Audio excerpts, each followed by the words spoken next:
Halo semuanya, halo pelajar online.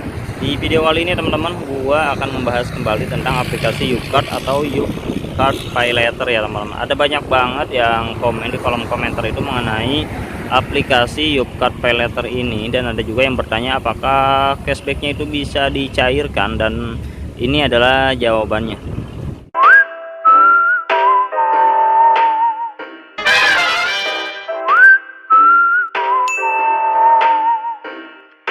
Malam ganti pagi.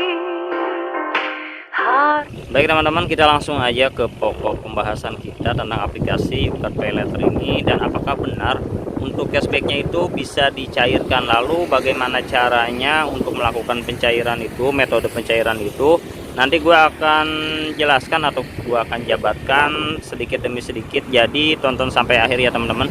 Kita langsung aja teman-teman. Untuk pertama-tama itu jawabannya adalah bisa. Jadi YouCard Pay Later itu cashbacknya itu kan sekitar beberapa minggu yang lalu itu cashbacknya sekitar 150.000 referralnya itu ketika kita mengajak teman atau mengajak orang lain untuk gabung atau untuk daftar menggunakan YouCard Pay Later dengan link referral ya teman-teman. Tapi untuk minggu ini gue dapat notifikasi bahwa untuk sekali ngajak itu sekarang bukan 150 tetapi 120.000. Tapi menurut gue sih itu masih cukup lumayan gede ya. Kalau waktu itu kan maksimal 1.500.000 itu udah habis yuk, referralnya itu udah habis, nggak akan dapat lagi. Tapi kalau sekarang dikurangi jadi 1.200.000 atau 10 orang yang kita ajak dikali 120, 1.200.000 ya teman-teman. Baik, kita langsung aja ke pokok pembahasan yang tadi itu, apakah bisa dicairkan dan metodenya itu seperti apa ya teman-teman. Jadi bisa dicairkan itu sebenarnya bisa ya teman-teman. Dan untuk metode pencairannya itu ada dua metode. Yang pertama itu metode dengan kartu fisik. Nanti kita kan setelah daftar YouCard Pay Later, nanti kita akan mendapatkan kartu fisik. Kalau misal kita merequest ya dapat kartu fisik YouCard Pay Later yang berwarna merah. Setelah itu kita bisa melakukan gestun atau tarik tunai atau pencairannya itu di beberapa merchant yang memiliki alat edisi.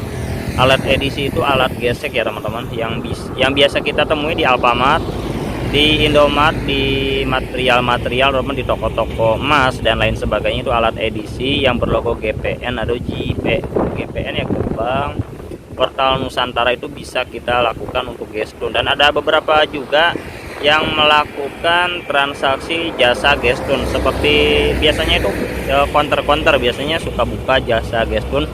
Dan untuk fee-nya atau biaya administrasinya itu berkisar antara ada yang 3%, 5%, 10%, 15%, bahkan ada yang sampai 30%, tergantung merchantnya teman-teman. Jadi ada beda-beda untuk fee-nya, itu terserah dia berapa. Jadi buat teman-teman yang mau mencairkan bisa mencari yang bernama yang bisa mencari ini ya, apa namanya tadi, toko-toko yang menyediakan alat edisi BCA atau jasa gestun. Intinya jasa gestun lah. Yang kedua, kita bisa menggunakan metode yang kedua yaitu QRIS. Kita bisa melakukan scan barcode dengan toko-toko ataupun merchant-merchant yang memiliki kode QR. QR itu semacam kode yang bisa kita scan ya, alat pembayaran metode dompet digital.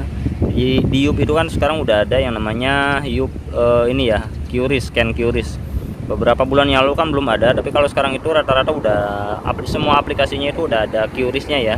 Jadi kita bisa melakukan transaksi dengan metode QRIS ke merchant yang menyediakan gestun. Dan itu untuk fee-nya pun sama, dia tergantung tokonya berapa, bervariatif atau bervariasi ya. Dan kalau semisal teman-teman nggak mau gestun ke orang lain tetapi pengen gestun sendiri ataupun pengen bertransaksi ke toko sendiri pun bisa teman-teman. Bahkan kalau semisal teman-teman memiliki akun YUP tapi tidak memiliki toko, kita bisa membuat akun ininya, kita bisa membuat QRIS sendiri. Dan ada beberapa rekomendasi gua, yaitu ada dua QRIS atau dua aplikasi pembuat QRIS yang terbaik. Ada yang gratis, ada yang kena 7%. Itu tiap aplikasi beda-beda, tapi mungkin nanti gue akan bahas di kesempatan lain atau di video lain ya teman-teman. Jadi intinya untuk sekarang itu, untuk cara gesturnya itu gue ulangi ya. Yang pertama itu bisa kita gestur dengan kartu fisik dengan menggunakan alat edisi. Yang kedua itu dengan cara metode QRIS atau scan barcode. Dan yang ketiga itu kalau semisal kita tidak ingin kena fee ataupun tidak ingin kena potongan atau biaya admin, kita bisa membuat QRIS-nya sendiri. Dan untuk metode dan caranya itu tiap aplikasinya itu berbeda-beda dan ada plusnya dan ada minusnya. Tiap aplikasi itu ya berbeda-beda ya teman-teman. Mungkin untuk video kali ini gue cukup sekian. Semoga informasi ini bisa bermanfaat ya teman-teman, tentang aplikasi YouCard Pay Later, apakah bisa di cash down atau bisa dicairkan limitnya maupun cashbacknya, dan jawabannya adalah bisa ya teman-teman. Oke, gue cukupkan. Sampai jumpa, sampai bertemu lagi di video selanjutnya. Salam pelajar online.